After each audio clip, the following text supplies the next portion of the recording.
예, 안녕하십니까. 오늘은 이 약재를 혼용하는 순서. 요렇게 혼용하는 얘기가 아니고, 이 안에 들어있는 성분을 보고, 우리가 이제 혼용을 하면 돼요. 어렵지 않습니다.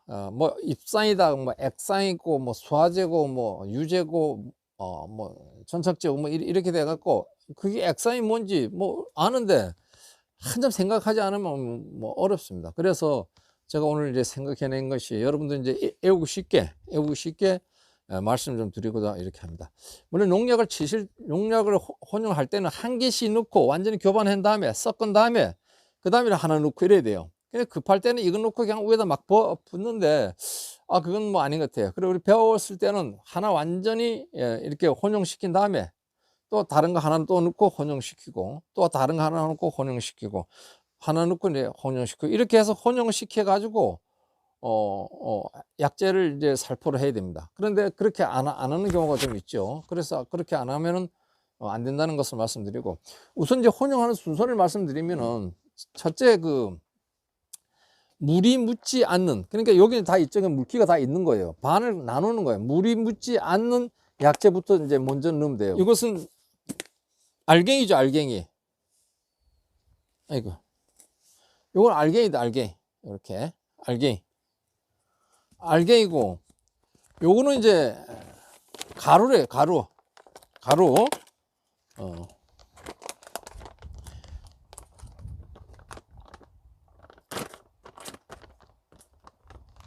바람 날리는데, 요 가루죠. 가루. 요 가루입니다. 그러니까 넣을 때는 알갱이 먼저 넣는 게 알갱이. 농약을 넣을 때는 이제 알갱이를 먼저 넣는 알갱이를 먼저 넣고, 알갱이를 제일 먼저 넣는 게 알갱이니까. 마른 것부터 시작하는 게. 넣고, 그 다음에 이제 이 가루, 이것도 두 번째 넣고, 세 번째는 이제 물과 약이 혼용된 건 넣으면 돼요. 그러니까 이건 액상수화제라죠, 액상수화제라는데, 이 액이잖아요, 액. 그러니까 약하고 물하고 묻어 있는 거. 이걸 이제 세 번째 넣으면 돼요. 그 다음 네 번째는 뭐냐면, 네 번째는 이제 유제. 그러니까 알맹이, 가루, 그 다음에 물과 섞인 거, 그 다음에 유제. 요 두 개, 물 섞인 거 먼저 넣고, 그 다음 유제를 나중에 넣는다. 요거만 이해하면 돼요. 이건 쉽죠? 그 다음에 이제 마지막으로 이제 전착제를 넣습니다. 그럼 뭐 전착제는 이제 먼저 넣는 사람들도 있어요. 완전히 다 풀린 다음에 뭐 이렇게 넣는 사람이 있는데, 그거보다는 우리나라에서 하고 있는 것이 요 순서예요. 요 순서.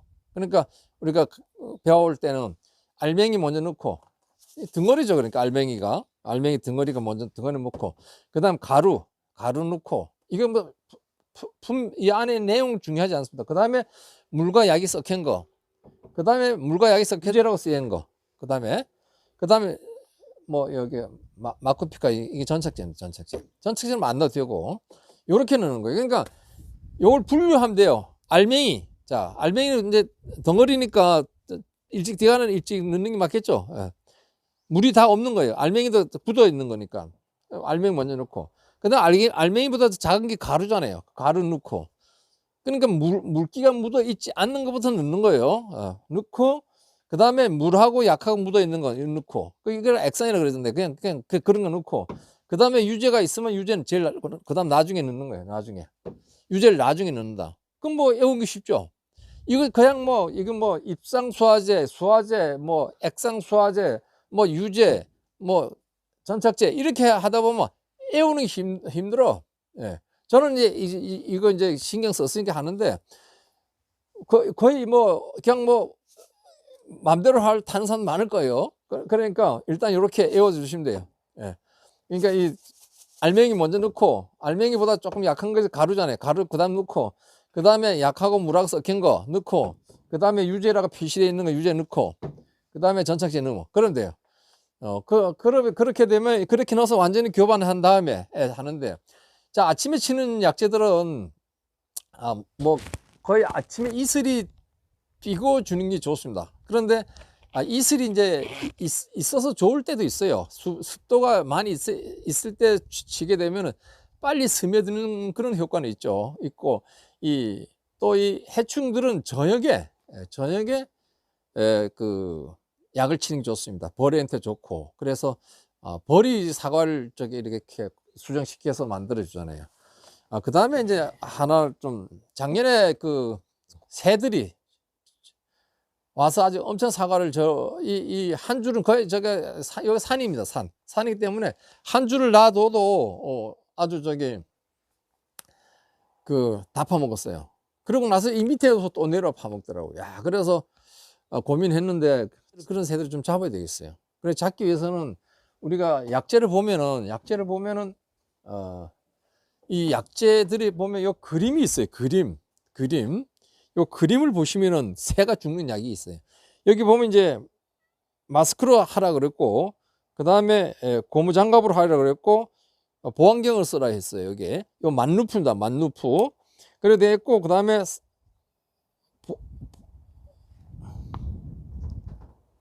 보통 독성 X라 그랬어요. 그 다음에 어독성 안 돼요. 그 다음에 꿀벌 독성, 이 벌도 죽어요. 안 돼요. 그 다음에 조류 독성 이렇게 해놨어요. 그래서 이건 뭐 어쩔 수 없이 새를 좀 잡아야 되겠어요. 새를 잡으려면 요걸 가지고 요걸 조그만 이렇게 묻혀가지고 과일이 먹은데 이거 사람도 먹으면 안 돼요. 그러니까 먹은 데다가 이 붓으로 해갖고 약하게 많이 확 들어 붙는 사람도 있어요. 막 그러면 안 돼. 그럼 안 되고, 그 사과는 분명히 먹지 않는 사과여야 돼요. 상처가 난 사과. 그건 다 방전 내버려야 되겠죠. 그다 이렇게 해가지고 좀 잡았으면 좋겠어요. 한 50마리가 한꺼번에 와요. 50마리 와갖고 쫙 싸먹고 가고 이래. 그러니까 요걸 처음에 와서 상처난 그 사과에다가 이렇게 살짝 뿌리면 안 되고 이렇게 붓으로 고기만. 그렇기 때문에 다른 사과는 영향이 안 가요. 고기만 하니까. 그래서 새를 좀 죽였으면 좋겠어요. 뭐 환경부에서 만약에 뭘 할 수도 있고, 환경부보다도 그 단체 이런 데서 뭘 할 수 있는데, 이건 뭐 이렇게 해서 어느 정도 개체수를 좀 줄였으면 좋겠다 이런 말씀드려요. 엄청나요. 한 50마리 뭐 60마리 이라고 합니다. 그러니까 그것만 뭐 다 잡으면 안 되지만 한 30마리 정도 잡는 건 괜찮을 것 같아. 그래 잡아주시고, 또 하나는 또 이렇게 우리가 말씀드릴 것은, 이거 두더지 있잖아. 두더지가 사실 사과밭에 옵니다. 그 오는 이유는 개분을 이제 많이 뿌렸을 때, 그러면 개분 속에서 이제 지렁이 생기잖아요. 지렁이 생기니까 두더지가 지렁이 먹으러 옵니다. 그래서 땅을 많이 파죠. 요 사이매트도 이 독성이 있는데, 이렇게 하고, 요거 어독성입니다.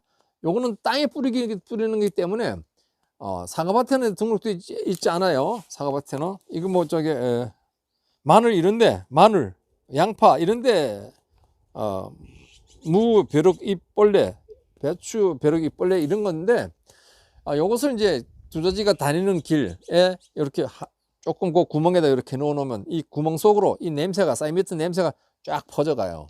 그렇기 때문에 아들은 도망을 그냥 순식간에 가버립니다. 안 옵니다. 작년 봄에 제가 와갖고 뭐 아침마다 들어와서 땅을 이렇게 밟고 갔는데, 아침에 또 오면 야들 아침에 새벽에 움직여요. 뭐 아침에 일찍 일어난 새가 뭐를 잡아 곤충을 잡아먹는다 그런 얘기가 있는데, 야들이 지렁이를 잡아먹기 위해서 아침 일찍 움직입니다. 5시에 움직여요. 그래서 제가 손으로도 잡아봤어요. 근데 그래도 또 생겨 계속 와. 안 돼요. 그리고 사이미트를 가지고 사과밭에 치기 하면 치면 안 좋으니까, 치면 안 좋은 것보다는 치게 등록되어 있지 않으니까 들어오는 길목, 가들 들어오는 길목에다가 구멍 있으면 내주면 어느새 도망가요. 안 옵니다. 지금 작년에 도망갔는데 1년에는 지금 오지 않고 있어요. 그래서 요거 우리가 농사 지면서 아주 사이매트, 요거 홍보하는 거 아니고, 그런데 우리가 사과 농사 지면서 두더지 때문에 신경을 엄청 곤두쓰잖아요. 사과나무도 죽을 수도 있고, 뿌리를 나중에 가들 깔아먹기도 해요. 그러니까 그 공기가 들어가면 또 안 되죠. 마르잖아요. 그래서 결국 나무가 죽을 수도 있기 때문에 요 사이매트, 제가 알고 있는 상식입니다. 상식. 요걸 해서 두더지가 못 오게 하고, 그 다음에 그 희한한 새 중 희한한 거래. 그 약간 흰색이 나고, 작진 않고 약간 큰 새들이. 요걸 해가지고, 만루프를 해가지고, 죽이는, 그렇게 하시면은 가온 관리하는데 조금의 도움이, 그 새들 좀 이렇게 해줘야 돼요. 이 가들 말고 다른 새들은 괜찮아요. 그럼 뭐 양이 얼마 안 되니까. 그 희한한 새, 뭐 쪽제비 생가 뭐 한 쪽박이 뭔 새인지 확실히 모르겠는데 이름 약간 흰색이 하늘색 나요. 좀 길이가 한 요만큼 돼요. 요런 새들이 취향 여러 마리가 지금도 계속 와요 우리 집에. 올해는 잡을까 합니다. 그래서 잡을까 하고 약을 사다 놨어요. 올해는. 그래 요걸 해가지고 잡는 방법, 사이미트하고 이렇게 해서 하여튼 사고 키우는데 조금이라도 도움이 되는 그런 정보가 있다면은 저는 꼭 전달해 주고. 근데 이걸 뭐 사과 저기 뭐이새 다 죽이는 거 이거는 이제 새가 죽는다 이렇게 설명해야 되는데 괜히 너무 강하게 설명했네요. 여기 보면 이제 그림 보고 여기에 안 된다 표시되어 있으면 죽는 겁니다. 그러니까 그걸 알고 여러분들이 사용하시면 되고, 이것도 마찬가지로 두더지라는 글씨는 없는데 두더지가 그렇게 싫어하더라. 그렇게 좀 이해하시고 사과나무 키우는데 조금이라도 도움이 되는 정보가 되었으면 합니다. 감사합니다.